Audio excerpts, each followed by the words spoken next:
여러분 안녕하세요, 롱장입니다. 아무래도 오늘 영상은 썸네일을 따로 준비 못하고 바로 올려야 될 것 같아요. 편집도 어려울 것 같고 직원분들이 전부 다 현장에 나가 계시거든요.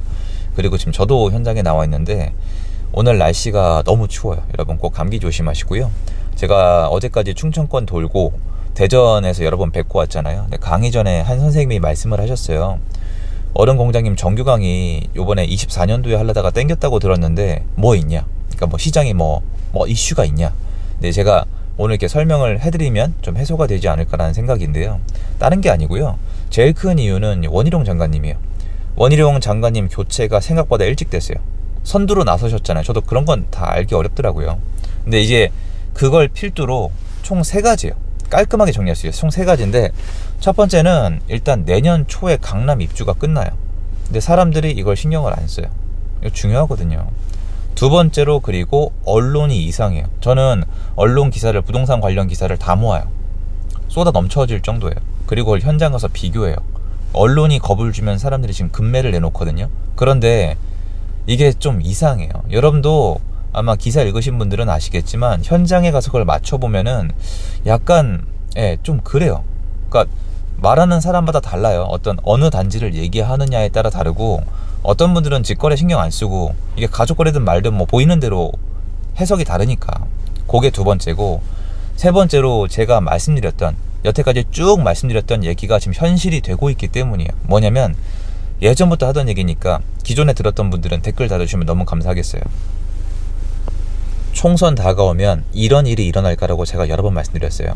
여당이 기존에 원래 본인들의 부동산 공약, 그것도 야당과 완전히 대조되는 걸 정리해서 계속 강조할 거다. 근데 나왔어요. 이번에 양도세 유예 연장하겠다, 종부세 줄어든 거 있잖아요. 그렇게 줄인 거, 그리고 취득세 완화를 재추진하겠다라고 강조를 했어요.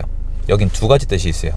첫 번째, 우리는 취득세를 줄여줄 거다. 우리는 다주택자의 역할을 인정해 주겠다. 윤석열 대통령이 얘기한 것처럼 우리는 공약을 지킬 의지가 있다. 다만 이번에서 총선에서 이겨야 한다. 왜냐하면 두 번째죠. 재추진을 하는 이유는 야당 때문에 통과가 안 됐기 때문이다. 그래서 타이밍 맞춰서 요새 장관님들이 어디 얘기를 하고 있냐면 실거주 의무 통과, 실거주 의무 폐지 있잖아요. 그거 분양권 거래하는 거 야당 때문에 안 됐었잖아요. 그걸 다시 한번 얘기를 하고 있는 거예요. 우리가 야당과 여당의 차별점, 그리고 제가 말씀드렸던 집토끼 챙기기가 시작이 된 거죠. 보수의 집토끼는 뭔가를 가진 사람들의 경우가 많아요. 상대적으로. 여태까지 어떻게 했는지 모르겠지만.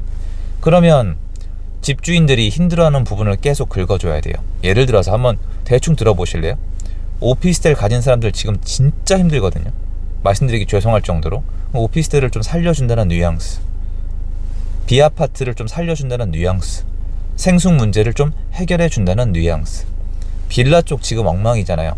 빌라 쪽을 좀 해결해준다는 뉘앙스, 그리고 신규 공급을 잘 하겠다는 뉘앙스. 왜냐면 지금 정해진 건 없으니까 뉘앙스라고 얘기하는 게 맞다고 저는 생각을 해요. 그리고 실거주 의무 폐지 그 얘기, 취득세 완화에 대한 얘기, 모든 것이 총선에 화력이 맞춰져 있어요. 근데 저는 경험이 있잖아요. 정치가 얼마나 무서운 건지. 지금보다 정치와 언론의 힘이 센 적이 있던가라는 생각이 들어요. 자, 시간이 다가오고 있어요. 우리가 놓치는 게 뭐냐면 사람은 자기만 보고 시장을 잘 못 보거든요. 근데 전 시장을 보려고 노력을 하는데 그래도 다 안 보여요. 사람의 수요라는 게 눈에 보이는 게 아니잖아요. 주택을 가지고 계신 분 중에 지금 주택을 싸게 파는 분들은 거의 세금이나 이자가 부담되거나 상승에 대한 희망을 잃은, 그러니까 체력적으로 완전히 쇠약해지신 다주택자가 많아요. 1가구 2주택자는 깎아주는데 한계가 있어요. 비과세랑 비교를 해야 되니까. 그럼 이분들이 있잖아요. 희망이 뭐냐면은 정부에서 다주택자 규제를 풀어주는 거 외에는 답이 없어요. 바꿔 얘기할게요.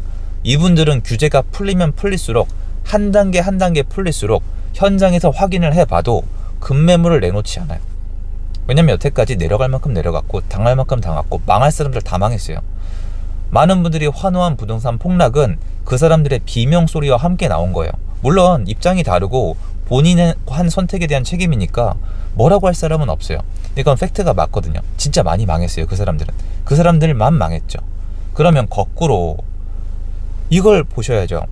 자, 요소가 여러 개잖아요. 강남 입주 끝나죠. 그리고 언론의 뉘앙스만 바꾸면 끝이에요. 지금은 미리 말씀드리지만 언론이 뉘앙스만 바뀌면 시장이 안 바뀌어도 돼요.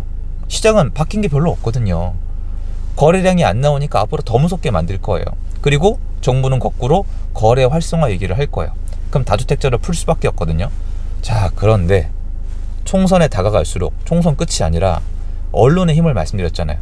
총선에 다가가는데 여당이 제가 얘기한 대로 이거 발표를 때려요. 취득세 완화가 진짜 크거든요. 다주택자 취득세 완화를 때려요. 그리고 또 걸어요. 이번에 한 번 했었잖아요. 소급 적용하겠다.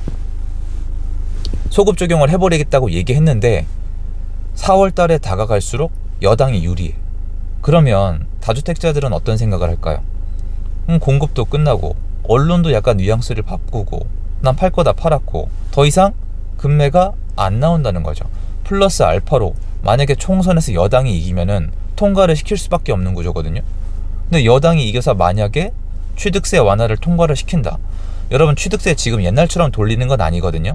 절반으로 줄이는 거예요. 그러니까 다주택자는 6%로 가는 거거든요. 어떻게 될까요? 시장이 막 난리가 날까요? 전 그렇게 생각하진 않아요. 하지만 이게 문제예요. 거래량은 늘어요. 역사적으로 거래량 데이터랑 가장 연동이 잘 되는 게 취득세예요. 진입 장벽이 낮아지잖아요. 플러스 알파로 내년에 또 어떤 금융을 풀어요. 신생아 대출 같은 거 조건이 너무 좋거든요. 신생아 대출 이렇게 생각하시죠. 애 낳은 사람만 되는 거니까 별 볼 일 없을 거라고. 안 그래요. 애 낳은 사람은 집이 진짜 필요하거든요. 그리고 그 상품이 금리가 1%대예요. 진짜 좋아요. 벌써 현장 나가시면요, 그거 문이 벌써 있어요. 왜 그러냐면 저도 질문을 받았거든요. 그거 신생아 대출 아니면 신생아 나오면 청약하는 거 있잖아요. 세부 조건이 뭐냐? 아직 안 나왔거든요. 저한테 왜 물어보시겠어요? 검색하니까 안 나오거든요. 관심이 많아요. 그럼 다 합쳐보면은 아마 또 이거겠죠. 모든 사람들의 어떤 이 약간 관성의 법칙. 총선 다 끝나고 결과 나온 다음에 다 정리가 되면 그때 한번 보겠다. 그게 아니에요. 지금부터 준비하는 게 맞아요. 예를 들어 드릴까요? 내가 안전한 게 좋으니까 그렇다고 쳐요. 그러면 여러분, 총선 끝나고 여당이 이겼어요. 그럼 바로 통과시켜요? 바로 통과시키는 것도 아니고 시간 걸려요. 그런데 막상 모든 게 완성이 되면은 내가 준비해두거나 봐둔 단지가 없으면 못 골라요. 봐둔 단지가 적으면은 내가 원하던 물건이 나가면 또 못 사요. 내가 원하던 단지에 원하던 물건도 가격이 올라가면 못 사요. 그런데 지금 못 올라가거든요. 입주 중이고 언론이 눌러주고 있고 총선 전에 불안감이 있기 때문에 사람들은 못 사지만 물밑에서 지금 이런 작업이 계속 일어나고 있어요. 이거를 제가 기존부터 계속 말씀드렸던 내용이 이거고요. 시장은 일찍 반응할 거예요. 저는 여러분 막 폭등하고 이거 얘기하는 게 아니에요. 저는 1단계로 금매가 없어지는 걸 말씀을 드리는 거예요. 누구보다 지금 현장에서 왜 금매가 팔렸고 그 사람들이 죽어나가는지 많이 봤잖아요. 제 주변에 해당되는 사람이 너무 많아요. 그분들이 금매로 팔고 싶을까요? 절대 아니란 말이에요. 그래서 그분들은 전세가가 받쳐줄수록, 대출이자가 내려갈수록, 세입자가 잘 맞춰질수록, 매도가 잘 될수록, 또는 보증금 반환이 잘 될수록 금매를 줄여왔어요. 그래서 제가 말씀드리는 게 데이터에 어쨌든 간에 시장의 하락이 더 이상 약간 애매해요. 그렇게 막 기사처럼 되지 않아요. 저만큼 확인해보고 말씀하시는 분들이 몇이나 되겠어요. 저도 할 일 없어 여기 나와 있는 게 아닌데. 근데 그 와중에 만약에 이제 풀려버린다? 그러면 이분들도 그 안에서 급한 분들은 지금 나가 떨어졌을 거 아니에요. 그럼 이분들이 시장을 어떻게 할까? 이분들이 올리진 못해요, 여러분. 이분들이 올리진 못하는데 문제는 지금 이게 입주 중에 이 언론이 막 이렇게 얘기하고 있는 와중에 서울 아파트 거래량 제가 봤을 때 지금 12월 달에 1000건대 나올 것 같거든요. 거의 망했죠, 뭐 거래량 따지면. 완전 초침체장이죠. 지금 2000건대잖아요. 11월 달에. 뭐 2000건대 나오면 다행일 것 같던데 1000건대 후반대도 나올 수도 있겠죠. 제가 마지막 봤을 때. 그러면 이게 안 좋은 게 아니라 거래량 2000건대면 어떻게 돼야 돼요? 1000건대면 어떻게 돼야 돼요? 폭락해야 돼요. 나와보세요. 그렇게 되고 있나? 안 그렇게 되고 있는 상황에서 반대 방향으로 다주택자가 버틸 수 있는 방향, 그리고 공급 부족, 전세가 상승, 신규주택 부족은 아예 정해진 거고요. 둔촌주공 얘기 열심히 하세요. 정말 아예 뭐 의도적으로 하는 건지 전혀 공부가 안 돼 있는 분들이 말씀하신 거예요. 둔촌주공에 영향이 없다는 게 아니고요. 그렇게 누가 그렇게 봐요. 헬리오시티 입주할 때 어떻게 됐어요? 하락했죠. 그런 다음에 폭등했잖아요. 그런 논리를 알아야 되는데 지금은 모든 게 공포에 감싸져 있는 것 같은데요. 저는 미리 준비 안 해놓으면 지금 제가 계속 말씀드렸던 그 단계가 하나하나 진행돼도요, 아무것도 못 하세요. 뭐든지 미리 준비를 해야 돼요. 뭘 사고 뭘 팔고 이렇게 준비가 안 돼 있으면 안 되는데, 그러니까 제가 당연히, 왜냐면 다음 정규강의 기간이 어떻게 될지 모르겠지만 또 총선이 있는데, 총선 전에 그리고 이제 이런 분위기가 만들어졌을 때 말씀드리는 게 전 맞다고 생각을 했거든요. 그래서 저는 사실 좀 답답해요. 되게. 그러니까 모두가 무서워하고 있는 이 시장이 너무 힘들었으니까 무서워하는 건 당연한데, 그래도 본질적으로 시장에 어떤 일이 일어나고 있는지를 저는 전달을 해드리고 싶었거든요.